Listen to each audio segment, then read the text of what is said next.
Hello there, I am Merete. As Terry said, I'm from Denmark. And he's right. I am going to talk to you about hypo-states and what that is, and also relate it to the title of this speech, which is called Sitting on the Edge of an Abyss Together, which is a kind of poetic language I came up with to describe some of the solution to a challenge that I do believe that most psychotherapists know, which is the challenge of how we manage these very potent given up states, collapsed states, states where people really give up. What do we do with that? And first of all, how do we as psychotherapists become capable of sitting on that edge together with the clients? And that's part of what I have dealt with for the last many years. I am very curious still about hypo-states and what it is it can offer us to focus there. So I hope you have your curiosity on board. I will start with talking you through some of the concepts. What is it we are talking about when talking about hypo-states? And then we will do some practical, I will train you in what I call micro-activations. And then we will relate that to this challenge of relating to collapse or hypo-arousal. And that will take the first hour. And then you can ask questions and we can relate to cases in the Q&A time. So, what is hypo-states? Well, hypo means under-functioning, whereas hyper means over-functioning. So over and under-functioning can be found in many kinds of tissue in the body. It's not something that we only find in the muscles or in the autonomic nervous system. You can find it in organs, you can find it in blood pressure, we can have hypo or hypertension, you can find it in blood sugar, in physiological aspects. So over and under functioning is a very general thing. It causes different types of problems. Now, the kinds of hypo states that I have specialized in working with are the ones that relate directly to stress patterns and to trauma patterns. And that's what brings me to both the autonomic nervous system, where we have the two extremes of hyper and hypo-arousal.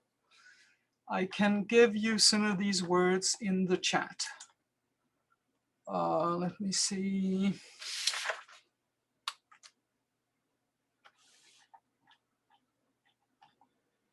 Do you get something coming up in the chat? Wait. Do you get something coming in the chat right now? No? Well, too bad. Well, then I'll do it. Then I'll just talk you through it. So in the autonomic nervous system, you have two extremes. We can go to extreme. They're going to be hands up. Okay.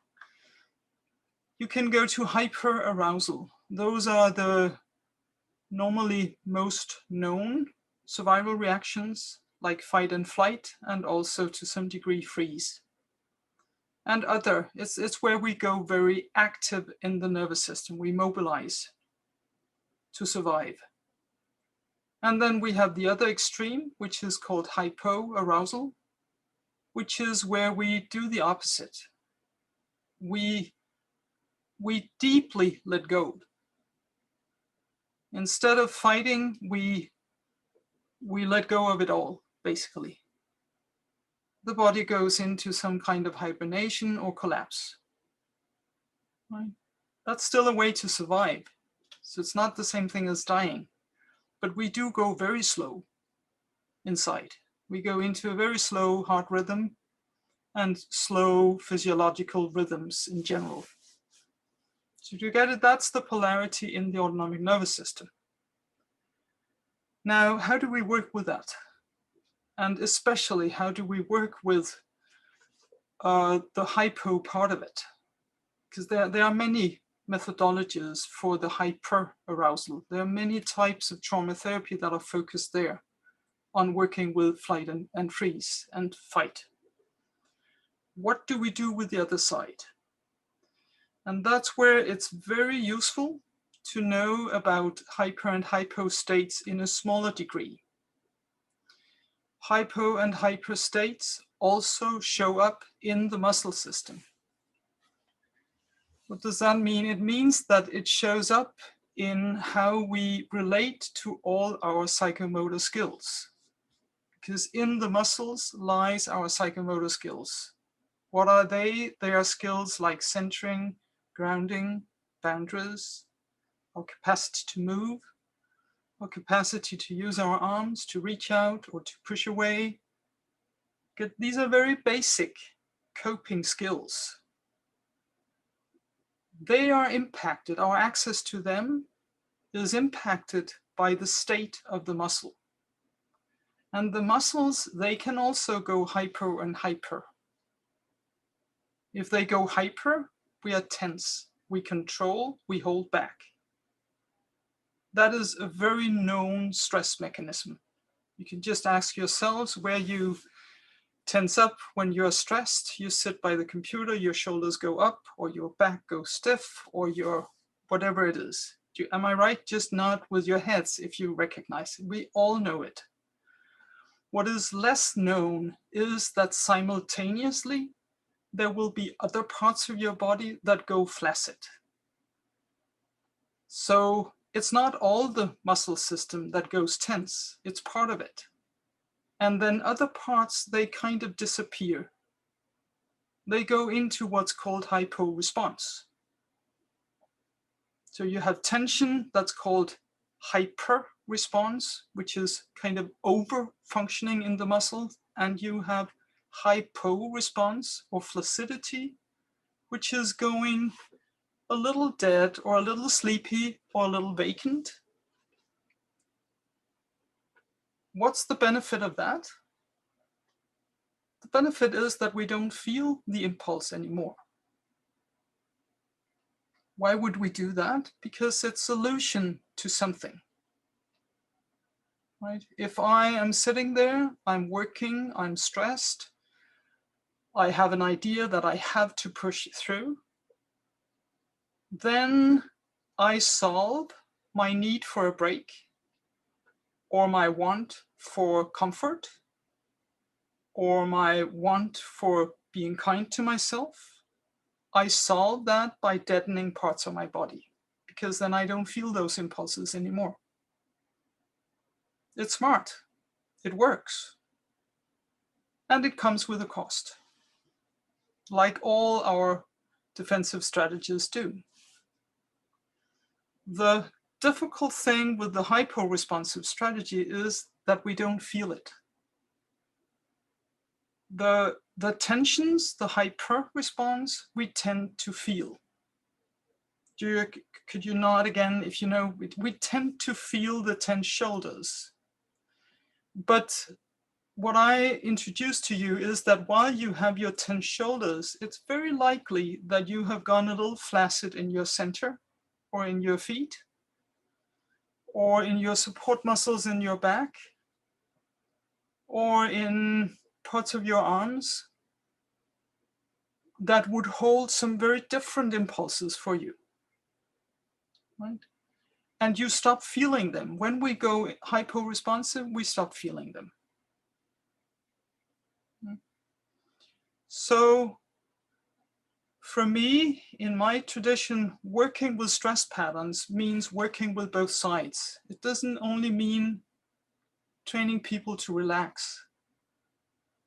It means it actually is a benefit to start out with getting people to realize that there are also parts of us that have gone flaccid. Because if we can track that and we can find a methodology to work with that, and we can bring energy in to the parts where we lost it, the tendency is that the tensions start letting go by themselves. See if you can get that. So a stress pattern is held not by one reaction, but it's held by a polarity between tension and giving up. And if you can address the giving up first, you gain a lot, because then the need for the tension lowers. Right? If I can regain my center, I don't have to lift my shoulders. If I can regain the support in my back, I don't need to hold on so strongly with my hands, etc. This is the methodology I work with. It's to have people include and awaken their hypo response. And if I go back to this bigger giving up, the hypo-arousal, the idea is, and the experience is, that if we can bring energy into the lower degrees of giving up, namely the giving up in the muscle system, if we can do that kindly enough, we provide a container bodily to be able to tolerate being close to the deep giving up. Good.